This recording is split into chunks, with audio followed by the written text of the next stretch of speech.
probably true.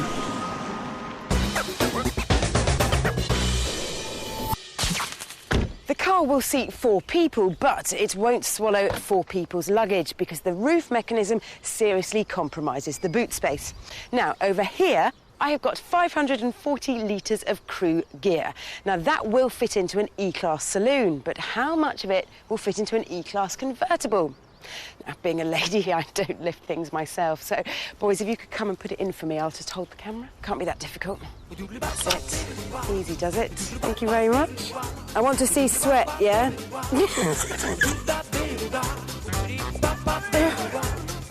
Gosh, this is quite heavy. How's it doing? Not good. No, not good at all. This is easy, Nick. I don't know what you always whinge at. Oh. There we go. Close-up of the boot. Close-up of my slackers. Well done, chaps. I'll give it back to you. There we go. Back to normal now. So, there we go. Even though this car has got one of life's bigger cabriolet boots, it will only take half that of what the E-Class saloon will.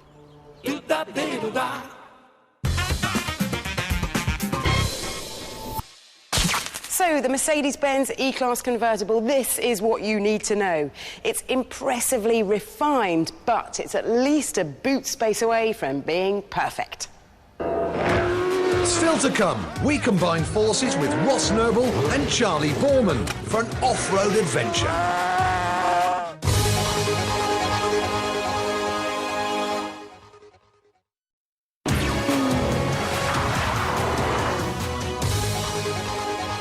Welcome back to Fifth Gear, where later in the show we'll be playing with the bikes and buggies in the mud and weeds.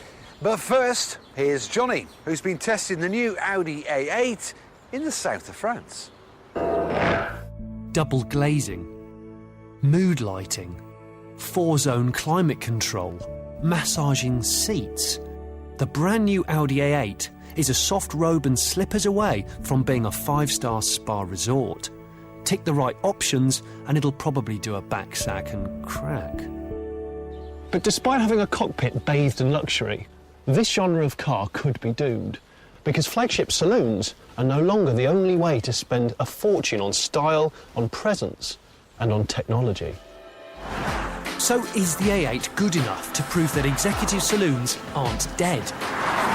I'm driving the biggest diesel that Audi sell in the A8, which is the 4.2-litre, 345 bhp V8 TDI. It'll crack 0 to 62 in 5.5 seconds. Not only that, it'll do it with over 37 miles per gallon. Frugality alone isn't a reason to hand across the Christmas bonus. So, does the tech keep it from death's door? OK, this is where things seem much healthier. If we go into the sat-nav, it's linked to Google Maps using GPS, either through an optional module in the car or through your SIM card on your mobile phone. The 3D maps on this screen make a TomTom look like a Game Boy. And if somewhere you want to go isn't stored on this sat-nav's memory, you can use Google's gigantic list of locations and beam it into the car's dash. And because effectively it can see further down the road than you can, it'll swivel the headlamps, it'll adjust the gears, and it'll change the adaptive cruise control before you've even reached that corner or that junction. It's just like KIT, but without Hasselhoff. But the coolest bit of technology has to be the new MMI interface. Instead of keying in destinations or phone book entries with knobs or buttons, you can just write it down. Right. Say you want to go and buy some pheasant.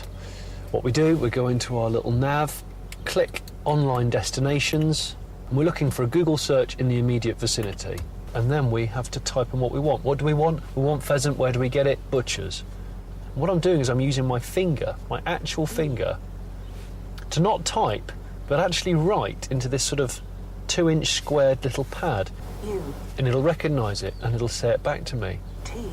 The system is surprisingly intuitive. It's like an extension of the existing MMI, which is very good. Unless, of course, you happen to be 90% of the population who are awkward so-and-sos and are right-handed. This could be a problem on a right-hand drive car. I, on the other hand, am one of the weird few. Nevertheless, the technology is a genuine reason to buy the A8 over anything else.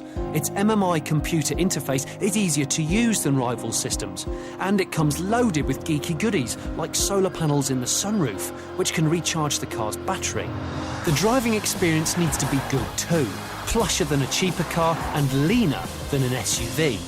It's comfortable, and it's definitely not a wallowing beast. You forget how big this car is. And that's because of the 4x4 Quattro. You don't have 4x4 in any other car in this segment. It just pulls. It pulls like a buffalo. Prices start at 55 grand, although pricey optional extras can soon accelerate that closer to 90. The A8 has proved that it's a more accomplished passenger and chauffeur vehicle than a BMW 7, and it's got enough comfort modes to match that of the S-Class Mercedes. However, I'm not the only one who thinks it's just an A4 that's been put through a photocopier at 150%. And that's a big problem. It just doesn't look as distinctive and confident as it really should. If subtlety is what you're after, then great. But if you like your car's looks to reflect the price tag, then it's not. Here's a quick reminder that the Fifth Gear website is laden with video. Not only all of our previous features, so you can catch up, but also exclusive new content on Web TV. Check it out at 5.tv/fifthgear.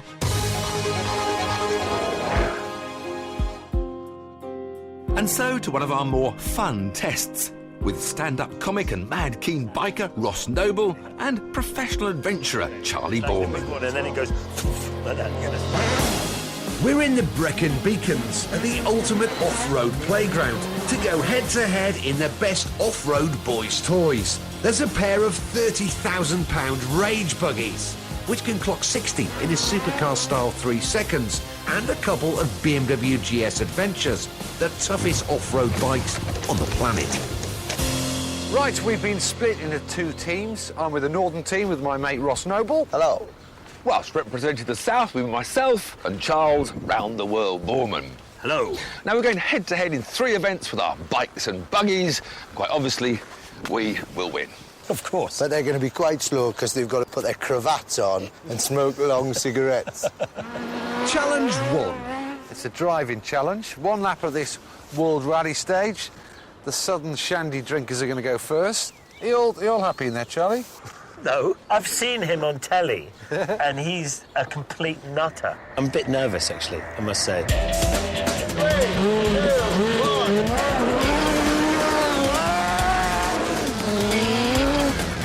The buggy's Honda 5-blade engine produces 150 horsepower. Oh, he's missed the gear. Oh, my God. And at just over 400 kilos, will top 100 miles an hour. It's amazing. The skill is just incredible. Ooh, hello. I tell you, I think we might be in here because it's a bit messy like that. I'd get out of the way, lads, because it's stiff.